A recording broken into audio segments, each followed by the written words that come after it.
નમસ્કાર, હું ચૌધરી પ્રિયદર્શન. સ્વાગત છે આપનું ખલાસી ન્યૂઝ ચેનલમાં.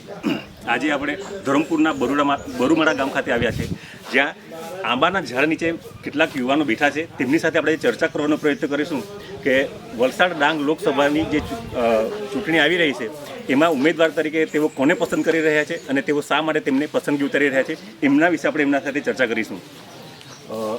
આપનું નામ? રાજેશભાઈ જવેરભાઈ પટેલ. રાજેશભાઈ, આપણે અહીંયા જે વલસાડ ડાંગ લોકસભાની જે બેઠક છે એમાં આપણા બે આદિવાસી નેતા છે, ધવલ પટેલ અને અનંત પટેલ. તમે કોને મહત્વ આપો છો? અનંત પટેલને. એનું કારણ? એ યુવા પેઢી સારો છે, સરસ છે ને જાણીતો માણસ છે ને ગામના વિકાસ કરે એવું છે ને બધી રીતે જ છે. આ ધવલ પટેલને તો કોઈ આજ સુધી કોઈ જાણતા જ નથી કોણ છે ધવલ પટેલ, શું છે. જો ચૂંટણી લડવાના તે ટાઈમે જ આવી જશે બતાવવા. તો ધવલ પટેલ સાહેબ એવું કહેતા છે કે એમણે આદિવાસી સમાજ વિશે ચોપડીઓ પણ લખી છે. આ લખી હશે એ તો બરાબર છે, પણ એની કોઈ જરૂરિયાત માટે જ લખી હશે. એટલે પોતાના જરૂરિયાત માટે લખી છે કે આદિવાસી સમાજ માટે કે એના માટે એમણે નથી લખી, એવું કેવું છે? એ તો એનું મંતવ્ય જ જાણે. તો તમારે અનંત પટેલને જે ઉમેદવારી તરીકે પસંદ કરવાનું કારણ તો હું આદિવાસી છે, કંઈક કામ કરશે, લાભો મળશે. કામ મળતા છે, નહીં મળે પણ કામ ગામ સુધી આવતા જ નથી. અમે પાણીની એટલી સમસ્યા છે, પાઇપલાઇન થઈ ગઈ છે પણ કઈ જગ્યાથી પાણી આવશે એ કંઈ થયેલું નથી. નળ આમ જ પાણી કઈ વર્ષ સુધી હજી તો એ પાઇપલાઇન પાછી તૂટી જાય પણ પાણી નથી આવ્યું. એટલે તમારા બરુમાળા ગામમાં પાણી સિવાય બીજી કોઈ સમસ્યામાં? બીજી તો થોડી બધી જ સમસ્યા, રસ્તાનો સમસ્યા, વીજળીની સમસ્યા. વીજળીમાં તો અમારે એટલો પાવર લો આવે, 24 કલાક પાવર આવે, પણ લો ટીસી માટે કમસે કમ જીઈબીમાં 3-4 વાર કમ્પ્લેન આવી પણ એ લોકો કંઈ ના આવીને ચેક કરી જાય, બસ કંઈ નહીં. તો તમારા જે વલસાડના જે સાંસદ છે કેસી પટેલ સાહેબ, એ તો કહે છે કે અમારા વલસાડ લોકસભામાં વિકાસને જબરજસ્ત વેગ આપ્યો છે.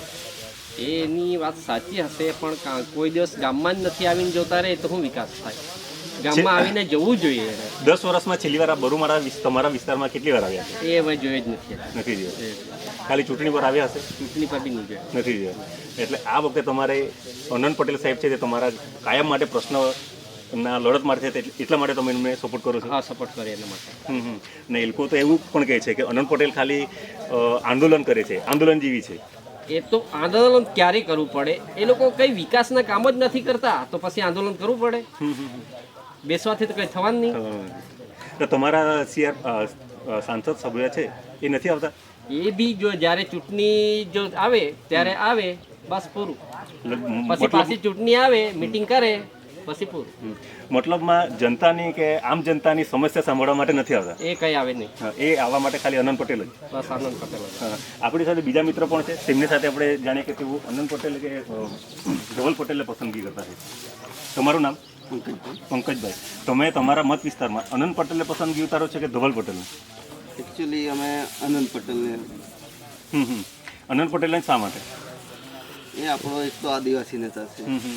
એ એકચ્યુઅલી ગમે તે ગામમાં કોઈ પ્રોબ્લેમ આવ્યો હોય મોટો, એમને ખબર પડી, એ વિના સંકોચ, નાનું ગામડું હોય તો કંઈ નહીં, આપણા આદિવાસી ભાઈઓ બહેનો વિસ્તારના છે એ લોકોને આપણે સપોર્ટ કરવો જોઈએ. મતલબમાં અનંત પટેલ તમારે રાત્રે તમે 2 વાગે ફોન કરો તો પણ આવીને ઉભા રહે છે?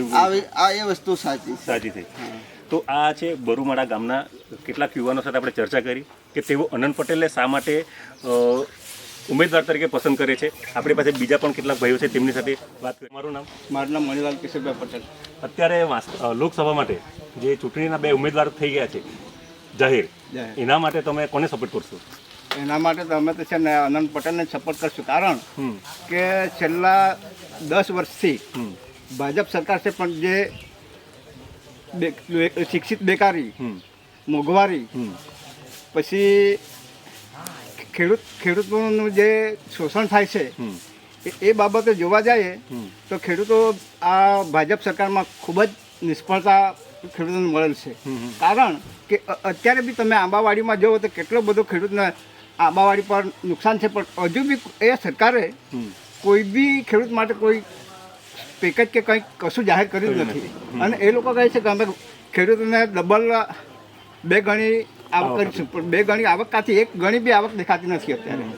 હમણાં જે મોદી સરકાર કહે છે કે ખેડૂતો માટે 2 ગણા આવક થશે, બરાબર? તો તમારો પહેલાં જે કોંગ્રેસ સરકાર હતી કે મોદી સરકાર પહેલાં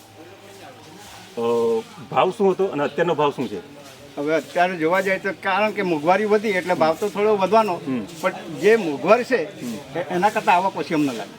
મોંઘવારીના હિસાબે તમને જે ભાવ મળો છે એ મળે છે ખરો? હા, એ નથી મળતો. નથી મળતો. મતલબ કારણ કે ખાતર મોંઘું છે.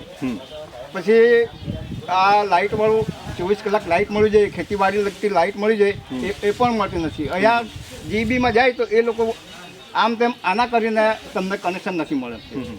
વલસાડ માટે તો વલસાડની કેસર કેરી પ્રખ્યાત છે, એના માટે કોઈ સરકાર તમારા માટે કોઈ સ્પેશિયલ યોજના લાવી છે ખરી? ના, કશું જ નહીં. એમના જે આંબા માટે નુકસાન થતું તેના માટે કોઈ? ના, કશું જ નથી. કશું જ નથી. હજુ તો અમને કશું કંઈ મળ્યું જ નથી હજુ. અનંત પટેલે તમારે સપોર્ટ કરવા પાછળનું કારણ? અનંત પટેલ એક અમારા યુવાન કેન્ડિડેટ છે ને એ લોકોને સાંભળે છે, એટલે અમે એને પસંદ કરીએ છીએ. યુવાન કેન્ડિડેટ તો આપણે ધવલ પટેલ પણ છે. યુવાન ધવલ પટેલ છે, પણ હજુ તો એનું આ વખતે જ નામ સાંભળ્યું. જ્યારે કેન્ડિડેટ તરીકે જાહેર કરે ને ત્યારે એનું નામ સાંભળ્યું. બાકી ધવલ પટેલ ક્યાં હતો એ તો કંઈ ખબર જ નથી, હજુ બી લોકોને ખબર નથી. ધવલ પટેલ તો એવું કહે છે કે હું પણ આદિવાસી છું, તમારા વિસ્તારનો છું ને તમારે હવે તમારા આપણા વિસ્તારમાં રહીને તમારી બધાની સેવા કરવાની મારે છે. ધવલ પટેલે છે ને જે અનંત પટેલે ગ્રાઉન્ડ લેવલે જે કામ કર્યું છે એ ધવલ પટેલ હજુ કશું કોઈ જગ્યાએ દેખાતું નથી. એને તો કોઈ કશી ખબર જ નથી કે ગ્રાઉન્ડ લેવલ પર લોકોને શું તકલીફ છે, કઈ સમસ્યા છે, એ એને ખબર જ નથી. કેસી પટેલે તમે 10 વર્ષ સાંસદ બનાવ્યો છે, એમણે કોઈ કામ કર્યું તમારા ગામ માટે? કેસી પટેલ હું ઇલેક્શન આવે ત્યારે કદાચ કોઈ વાર ઓટલા મિટિંગમાં દેખાતો પડે, હજુ સુધી જોયું નથી કેસી પટેલ. બરાબર. એટલામાં તમારે કેવું છે કે ભાજપ સરકાર હમણાં જે તમારા આપણા દેશમાં રાજ કરી રહેલી છે, તો તમારા આપણા આદિવાસી વિસ્તારો માટે કે આદિવાસી સમાજ માટે કંઈ કામ કર્યું નથી? આવું તો કશું જ નથી દેખાતું મને તો ગામમાં. તો અમારે તો કેમ કે કારણ કે અમારા છેલ્લાથી 8 વર્ષથી હજી અમારો ફળિયામાં રસ્તો બન્યો નથી. અમે કેટલી વાર એને રજૂઆત કરી છે. અમે કેસી પટેલના ઘરે બે આગળ પહેલી તબક્કે ગયેલા, પણ કોઈ જવાબ એ આપતા જ નથી શકતા.